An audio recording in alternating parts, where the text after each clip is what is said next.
साथ साथ ध्यान रखें, वीकेंड पे खबर आई कि यूएस एफडीए से इनको एक जेनरिक इक्विवेलेंट है जुबिलिया ट्रॉपिकल सॉल्यूशंस की दवा का, उसको मंजूरी मिल गई है। यूएस एफडीए ने मंजूरी दे दी कि वो उसका जेनरिक लॉन्च कर सकती है। ये अमेरिका में दवा जो है $222 मिलियन के आसपास का मार्केट साइज है। सेंटिमेंट पॉजिटिव हो जाता है, हाइस से करेक्ट होकर अब लग रहा है वापस चलने की तैयारी कर रहा है। तो मुझे लगता है आज 999, वो नर्वस थाउजेंड्स के लिए इसने मैंने 999 का टारगेट दे दिया है, लेकिन मुझे लगता है 4 डिजिट में जाने की ल्यूपिन तैयारी करता हुआ आपको नजर आएगा। इसी कड़ी में 2 और फार्मास्यूटिकल, ये सारे दिग्गज हैं जो आज मैं मेंशन कर रहा हूं। ल्यूपिन के अलावा जरा स्क्रीन पर लेकर आइए सन फार्मास्यूटिकल्स को, और सन फार्मास्यूटिकल्स का भी, और ये सबके सेटअप यही इंडिकेट कर रहे हैं कि फार्मास्यूटिकल्स में शायद आउट परफॉर्मेंस आपको देखने को मिलेगा। तो 600 के शायद पार जाता हुआ नजर आया, 610 तक के टारगेट्स के लिए यहां पे अप्रोच करने के मौके। और इसके साथ साथ एक और फार्मास्यूटिकल स्टॉक है जो ऑरोबिंदो फार्मा, इसमें भी मुझे लगता है आज खरीदारी करने के मौके ढूंढने चाहिए। 940 और इवेंचुअली शायद 950 तक जाने की ऑरोबिंदो फार्मा तैयारी करेगा। तो ये वो defensive part of the portfolio. भी एक और स्टॉक है, आगे हेमंत की बात बताऊंगा आपको, उसके बाद फिर मैं हाई बीटा की तरफ मूव करूंगा। बिल्कुल, तो फार्मा सेक्टर में देखिए तेजी हो रही थी, मैं देख रहा था बृहस्पतिवार को, थर्सडे को भी लास्ट में हम देख रहे थे फार्मा स्टॉक्स में एक बढ़िया मूवमेंट देखने को मिल रहा था। आप कह रहे हैं वो कंटिन्यू रहने वाला है। अच्छा, मुझे लगता है कि हाई बीटा की तरफ शिफ्ट होना चाहिए आपको।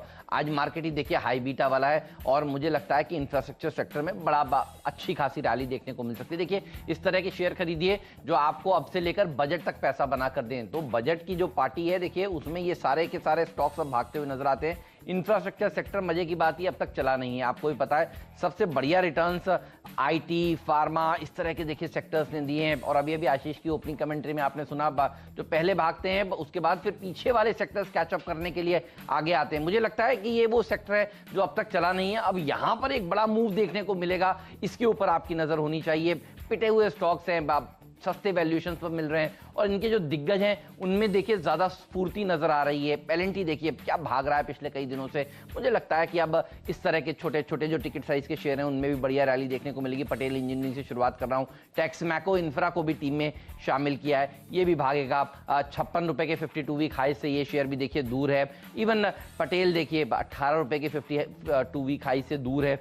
राम की इंफ्रा एक और ऐसा स्टॉक है जिसको टीम में शामिल किया है, यहां पर भी बढ़िया रैली देखने को मिल सकती है। मुझे लगता है कि यहां पर भी जगह है ऊपर जाने की। और वैसे भी आप देखिए होता ही है कि सरकार की तरफ से बयान आने शुरू होते हैं, स्टोरीज अभी आनी शुरू होती हैं कि इंफ्रास्ट्रक्चर सेक्टर के ऊपर ज्यादा तवज्जो दी जाएगी। और ये एक ऐसा सेक्टर है देखिए, अगर आप हाउसिंग और इंफ्रास्ट्रक्चर को बूस्टर डोज दे दें बजट में, जो कि दिया जा सकता है, तो फिर देखिए तमाम बाकी के एंसिलरी सेक्टर्स में एक बढ़िया रैली देखने को मिलनी शुरू हो जाती है। तो मुझे लगता है इस तरह के स्टॉक्स के ऊपर रखना चाहिए। बजट में देखिए रेलवे सेक्टर भी एक इंफ्रास्ट्रक्चर सेक्टर ही है और उसके लिए केटर करती है ये कंपनी, मुझे लगता है इसके ऊपर नजर होगी। राम की इंफ्रास्ट्रक्चर, आज खबरें ये भी आई हैं कि टोल कलेक्शन जो है वो बहुत बढ़िया देखिए चल रहा है। मुझे लगता है ये वो स्टॉक्स हैं जो आज भागते हुए आपको नजर आएंगे। जेएमसी प्रोजेक्ट्स को भी टीम में शामिल किया, ये 10% के सर्किट वाला स्टॉक है। यहां पर भी देखिए पेडिग्री अच्छी है कंपनी के मैनेजमेंट की, और मुझे लगता है कि फंड्स के पास भी है ये स्टॉक। इस तरह के स्टॉक्स में आज रैली बनती हुई नजर आएगी। 71 का स्तर यहां पर भी हासिल हो सकता है, और अभी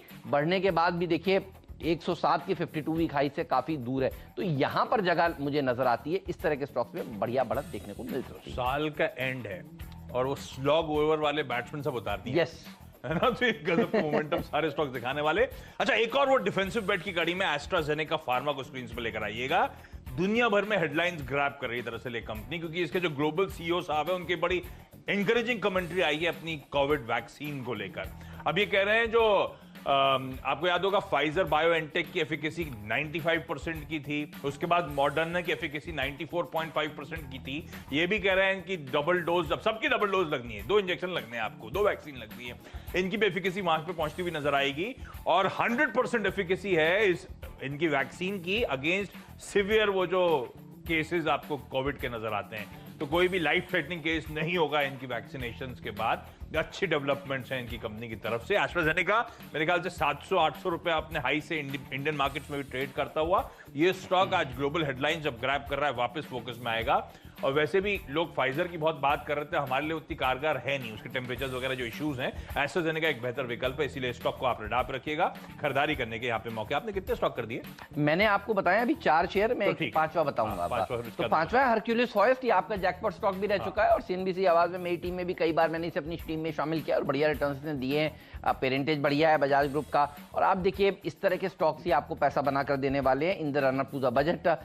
135 का 52 वीक हाई है, मुझे लगता है आज ये फिर से हासिल करता हुआ आपको नजर आएगा और भागता ही चला जा रहा है। उसके बाद अब आपको बताएंगे हम अपना डिपेंडेबल खिलाड़ी कौन सा है, पहले आप बताइए। हाँ, एक स्टॉक और बचा है मेरा, खबरों पे अलग स्टॉक्स और हाई बीटा की तरफ मूव करता हूं। अब फार्मास्यूटिकल बेट्स हो गई।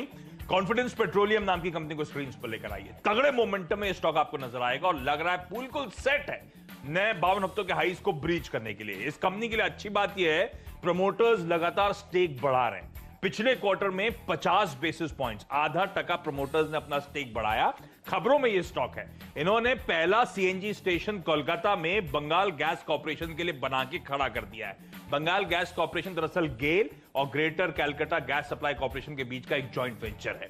7 स्टेशंस का ईपीसी कॉन्ट्रैक्ट कोलकाता शहर में कॉन्फिडेंस पेट्रोलियम को मिला हुआ है, उसमें से पहला इन्होंने हैंडओवर कर दिया। अभी 6 हैंडओवर होने बचे हैं। इस तरह का तगड़ी ऑर्डर बुक इस कंपनी की, 44 तक के लेवल्स के लिए यहां पे अप्रोच करने के मौके।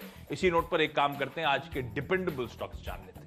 मुकंद लिमिटेड, ये होगा मिस्टर डिपेंडेबल खिलाड़ी। हरक्यूलिस हॉयस, JMC projects, Ramky infra, Texmaco, Patel engineering के बाद ये एक और ऐसी कंपनी है जिसको टीम में शामिल किया है। मुझे लगता है कि ये हाई बीटा शेयर है। अच्छा, 10% का सर्किट फिल्टर वाला नियम है इसके लिए, तो मुझे लगता है आज ये सर्किट की तरफ बढ़ता हुआ आपको नजर आएगा। जनरली ये